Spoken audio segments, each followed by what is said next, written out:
pemirsa, nah itu tadi ya tips-tips sehat mengenai gimana caranya supaya kita bisa tetap berolahraga nih saat berpuasa. Karena tetap ya dibutuhkan olahraga setiap hari supaya tubuh kita sehat dan fit. Malah puasanya makin kuat gitu.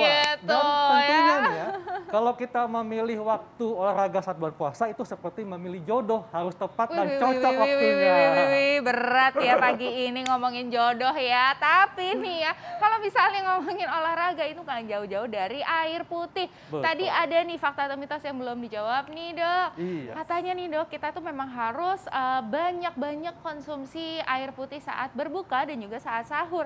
Supaya kita mencegah yang namanya darah rendah. Ini fakta atau mitos? Fakta. Tapi jadi banyak pipis juga ya. Iya sih, banyak pipis sih bener. Tapi nggak apa-apa, berarti buktinya fungsi ginjalnya baik kan. Oh iya, Dengan banyak betul. dikonsumsi banyak juga yang keluar. Tapi memang ini adalah sebuah fakta karena tadi saya disampaikan sebelumnya bahwa kan salah satu faktor yang bisa juga menyebabkan tekanan darah rendah kan kurangnya cairan nih, seperti dehidrasi lah gitu. Maka dari itu kita harus mengkonsumsi air putih yang cukup pada saat sahur, pada saat buka dan tengah-tengahnya kan gitu loh. Tengah-tengah di antara sahur dan mama. jangan ya antara berbuka dan sahur gitu loh. Berbuka dan sahur, abis taraweh gitu ya Dok ya. Betul. Mungkin ini dijabarin kali ya Dok ya, misalnya pas sahur berapa gelas gitu Dok. Pas sahur 2 gelas yang disarankan, pas berbuka 4 gelas yang disarankan. Nah, haus banget tuh kayaknya. Benar. Terus habis gitu pada saat malam harinya 2 gelas, jadi 2, 4, 2. Jadi tetap 8 gelas totalnya. Tetap ya. 8 gelas minimal loh ya itu. Kalau misalnya lebih boleh. Apalagi kalau misalnya sebelum buka puasa olahraga, wah pasti lebih lagi tuh ya. Kalau misalnya pengeluarannya lebih, kita intake-nya juga harus makin banyak tuh ya. Jadi memang untuk supaya kita terhindar dari dehidrasi Dok ya. Iya betul. Nah Dok, kalau darah tinggi ini kan kita tidak boleh mengkonsumsi garam. Nah, kalau darah rendah itu harus konsumsi garam yang cukup untuk supaya tidak mengalami tekanan darah rendah, Dok. Ini fakta atau mitos? Fakta dong, pastinya. Berapa Dok takarannya, Dok? Kalau takarannya gini, kalau misalkan memang kalau untuk yang darah rendah tidak ada takaran khusus ya, tapi justru adanya untuk darah tinggi gitu. Jadi kalau misalkan orang-orang yang sudah mempunyai darah tinggi, disarankan dietnya rendah garam kurang dari 2 gram per hari. 2 gram itu 2 gram adalah? palingan tuh sejumput sendok teh ya. Sejumput sendok teh. Iya betul. Nah sedangkan kalau misalkan pada darah rendah ya bolehlah lebih dari itu gitu ya. Asal jangan terlalu banyak juga, yang asin banget makanannya ya kan. Jadi boleh lebih dari 2 gram per hari. Nanti kalau makanannya asin terus nanti dibilangin, wah mau kawin nih. Nah kan, ngomongin jodoh. Oke, selanjutnya kita fokus dulu ya Dokter Haikal. Nih daging nih Dok, seperti daging kambing nih katanya. Ini katanya bisa mengatasi tekanan darah rendah. Ini fakta atau mitos Dokter? Mitos. Ini padahal ini dipikirnya fakta. Ini kenapa ya nggak tahu mulai dari mana selalu si kambing ini dikambing hitamkan. Iya, dikambing hitamkan. Dikambing hitamkan lagi. Jadi pertama dia dituduh menyebabkan darah tinggi, padahal tidak ya gitu. Maksudnya darah tinggi itu kan banyak faktornya, itu bukan makan daging jadi menyebabkan darah tinggi gitu. Dan tidak serta-merta makan daging menyebabkan darah tinggi. Begitu pula sebaliknya, tidak juga mengkonsumsi daging kambing itu menyebabkan terapi untuk darah rendah. Nah tidak, tapi dianjurkan boleh karena sebenarnya daging kambing, daging sapi gitu ya, unggas dan lainnya itu kan memang merupakan sumber protein nabati yang baik gitu. Protein hewani. Protein hewani loh kok jadi nabati. Protein hewani yang baik gitu loh. Jadi memang ya disarankan pada saat berbuka, pada saat sahur kan kita harus memang mengkonsumsi makanan yang seimbang, baik karbohidrat, protein maupun lemak. Lemak juga bukan berarti tidak dikonsumsi sama sekali gitu, tapi seimbang. Jadi tidak masalah. Ya, ini nggak masalah Dok ya. Kayak saya udah pengen nanya lagi nih soalnya cukup banyak nih orang antusias mengenai darah rendah Dok ya. Iya betul Nah Dok. kalau darah tinggi ini kan kita tahu bisa menyebabkan komplikasi misalnya serangan jantung, stroke dan sebagainya. Betul. Bagaimana dengan tekanan darah rendah Dok? Katanya tekanan darah rendah bisa berakibat fatal. Ini fakta atau mitos Dok?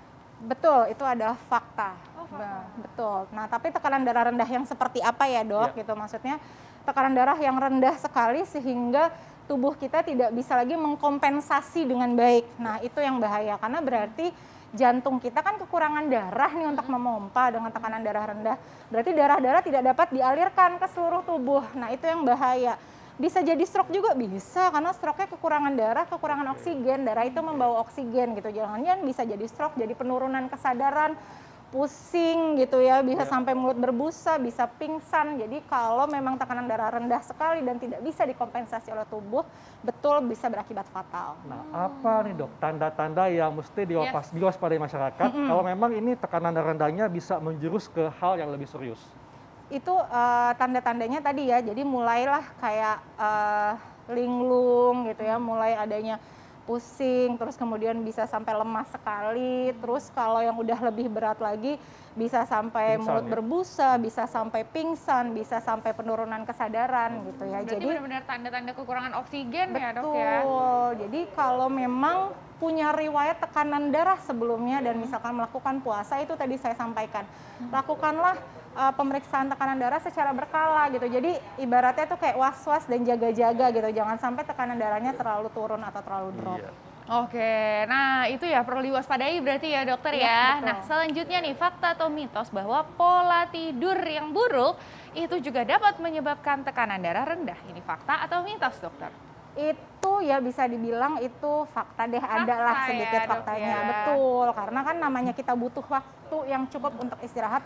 Ini kayak mata pisau ya, bisa bikin tekanan darah tinggi, bisa bikin tekanan darah rendah gitu. Karena intinya istirahat yang tidak cukup buat tubuh kita tuh butuh beristirahat secara cukup.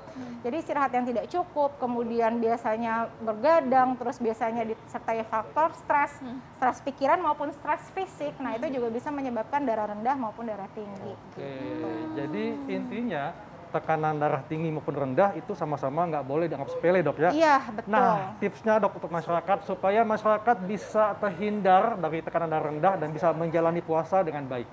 Ya, tipsnya adalah tadi kalau memang sudah mengenali dulu tubuh sendiri, kalau memang mempunyai riwayat dengan tekanan darah rendah, konsultasikan ke dokter, periksa diri sendiri secara berkala. Tadi asupan makanan sangat harus diperhatikan pada saat berbuka dan juga pada saat sahur.